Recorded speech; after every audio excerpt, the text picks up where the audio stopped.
The assassination of President John F. Kennedy on November 22, 1963, remains one of the most shocking events in American history.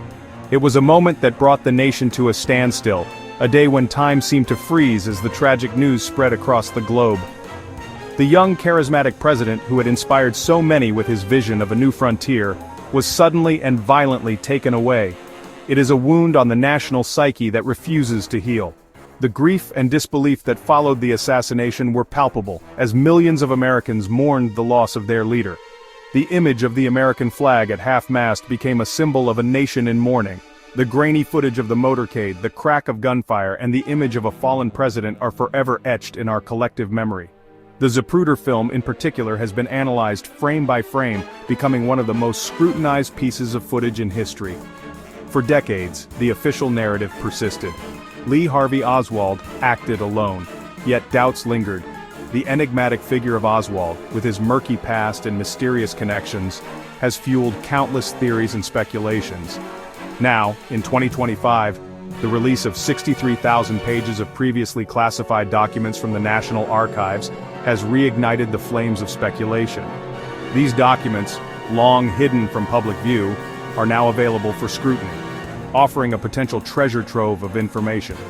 The files, once shrouded in secrecy, offer tantalizing glimpses into the events surrounding that fateful day in Dallas.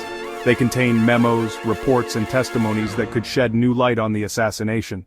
They promise new insights into the life and motives of Lee Harvey Oswald, the alleged assassin. Who was Oswald really? What drove him to commit such a heinous act? These documents might hold the answers.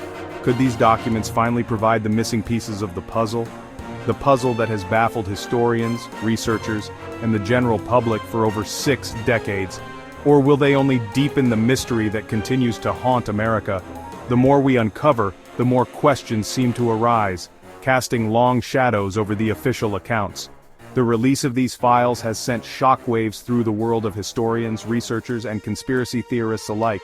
Each group is eager to delve into the new material, hoping to find evidence that supports their theories or challenges existing beliefs. Many hope these documents will shed light on long-standing questions that have persisted for generations, passed down from one investigator to the next. Was Oswald truly a lone gunman? The debate over his role has never been conclusively settled. Or was he part of a larger conspiracy? Theories of a broader plot involving multiple actors have persisted, suggesting a more complex narrative. The files are vast and complex, requiring careful analysis and interpretation. Each document must be meticulously examined to uncover its significance. It will take time to sift through the mountains of information and separate fact from speculation.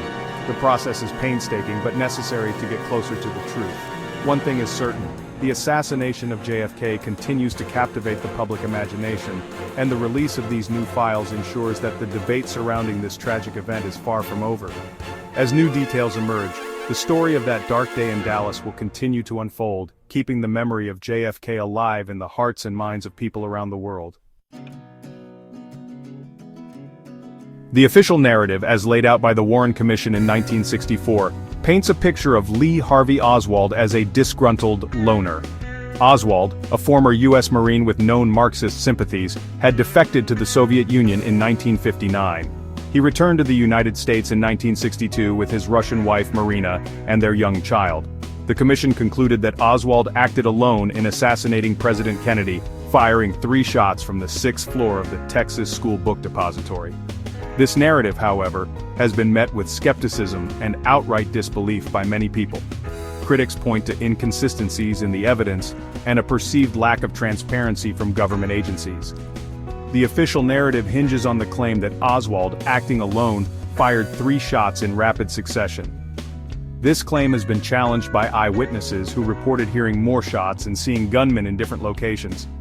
Furthermore, the magic bullet theory, which posits that a single bullet caused multiple wounds to President Kennedy and Governor Connally, has been widely disputed.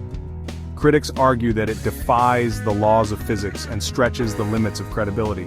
The Warren Commission's findings, once considered the definitive account of the assassination, have been increasingly questioned over the years. The release of the new files in 2025 has only served to amplify these doubts, fueling calls for a more thorough and transparent investigation into the events of that day. Among the most intriguing revelations to emerge from the 2025 document dump are the claims made about Gary Underhill. These documents, long hidden from the public eye, have shed new light on a figure who has been the subject of much speculation and conspiracy theories over the years. Underhill, a CIA operative with reported ties to the Bay of Pigs invasion, allegedly confided in friends about a plot against President Kennedy. His involvement in such a high-stakes operation places him at the heart of one of the most turbulent periods in American history.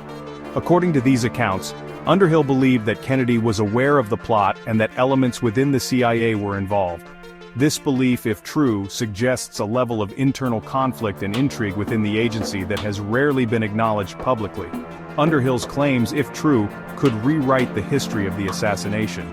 They challenge the official narrative and open up a Pandora's box of questions about who really had the motive and means to carry out such a high-profile assassination.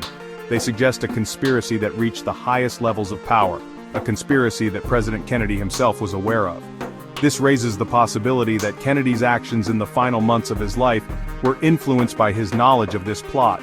Adding to the intrigue, Underhill died under mysterious circumstances in 1964. His death, which was officially ruled a suicide, has been the subject of much debate and speculation among historians and conspiracy theorists alike. His death, ruled a suicide, has long been the subject of speculation. Some believe that the circumstances surrounding his death were too suspicious to be a mere coincidence. Some believe Underhill was silenced to prevent him from revealing what he knew about the assassination.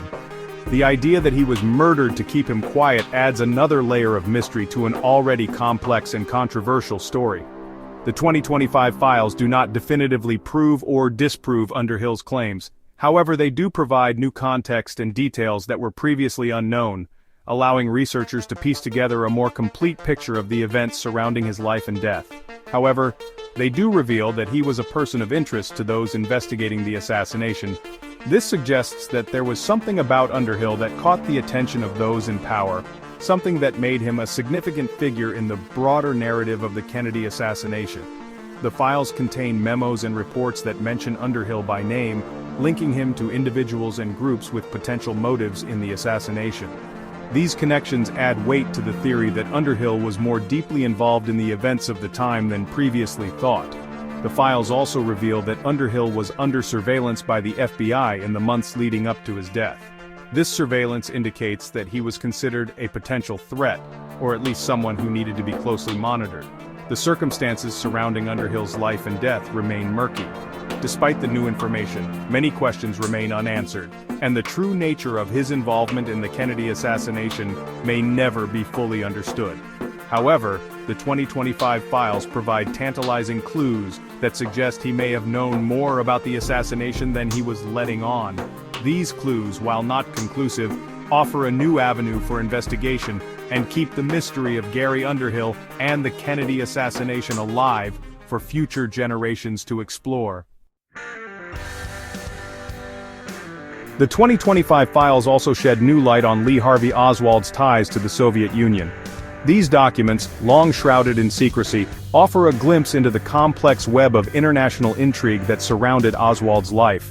Oswald's defection to the Soviet Union in 1959 and his subsequent return to the United States in 1962 have always been points of contention. His journey from a U.S. Marine to a Soviet defector and back again is filled with unanswered questions and mysterious circumstances. The official narrative portrays Oswald as a disillusioned loner who became enamored with communist ideology. He was often seen reading communist literature and expressing his disdain for American policies, which painted him as a classic Cold War defector. However, some researchers have speculated that Oswald may have been a pawn in a larger Cold War intelligence game. The era was rife with espionage, double agents, and covert operations, making it plausible that Oswald's actions were influenced by forces beyond his control. The newly released files reveal that Oswald was in contact with Soviet officials in the months leading up to the assassination. These interactions, documented in various intelligence reports, suggest a deeper connection between Oswald and the Soviet Union than previously acknowledged. These contacts, while not necessarily proof of a conspiracy, raise questions about Oswald's true allegiances and motivations. Was he a genuine defector, or was he playing a role in a larger geopolitical strategy? The files detail Oswald's visits to the Soviet embassy in Mexico City, where he met with Soviet intelligence officers.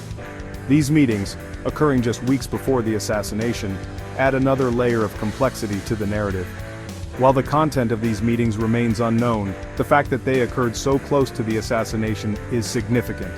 It suggests that Oswald was actively seeking support or guidance from the Soviet Union during a critical period. The files also contain intercepted communications between Soviet officials discussing Oswald. These documents provide a rare glimpse into the Soviet perspective on Oswald and his actions. Some of these communications express surprise and skepticism regarding Oswald's alleged role in the assassination. The Soviet officials seemed as puzzled by Oswald's actions as the rest of the world. One intercepted cable from the KGB to its operatives in the United States reads, "We have no connection to Oswald, and we believe he acted alone." This statement, while seemingly straightforward, opens up a host of questions about the true nature of Oswald's activities. However, his actions will undoubtedly have serious consequences for Soviet-American relations.